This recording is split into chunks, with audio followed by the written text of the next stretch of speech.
putting aside the actual names that have been floated out there, we've even seen some, is Bowman or Quenneville or Oh all of that, God, if they yeah. can get cleared. Like, we're not even going to touch that with a 100-foot pole quite yet.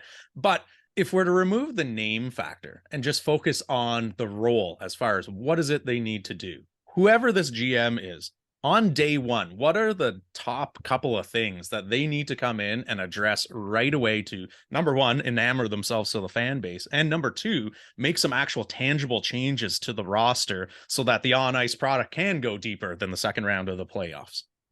Yeah, no big deal. Just sit down at your desk and try and get a new contract done for the most important player in the franchise. They have zero time here, right? And they were already going to be squeezed when it was Dubas and he took a couple of days. This was going to be a busy few weeks. Now you've killed a week waiting on Kyle Dubas and having that whole thing happen. Now you're killing God knows how many more days before you get the new guy in there.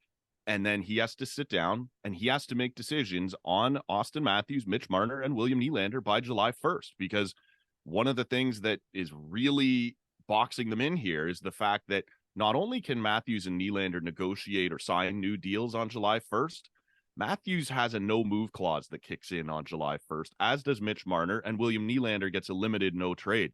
So you lose a whole pile of leverage if you're going to trade one of those guys. If that's the decision you've made, then you have to arrive at that trade probably by the draft, right? But by July 1st, it has to be done. Otherwise, they just tell you, no, I'm not going there, or I'm staying, or they pick the destination, whatever it might be. So this has to all happen very quickly. I don't think they want to trade Austin Matthews, but they'll have to get a feel here very quickly for how he feels now. He liked Kyle Dubas. He was one of those guys. He's going to want to see what changes are being made, who the new coach is, these sorts of things before he agrees to a new contract.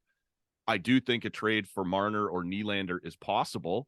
And so, yeah, that's probably got to be done by July 1st, or you're boxed in and you lose all control. So it's a very short window of time. This guy's going to get this new GM, I don't know, maybe by the end of the week, maybe by the end of next week. And then he's got a month to get an entire feel for the organization, what's happened here, what's gone on, how have we ended up in this position, and then make a call on who's going to be here and who isn't.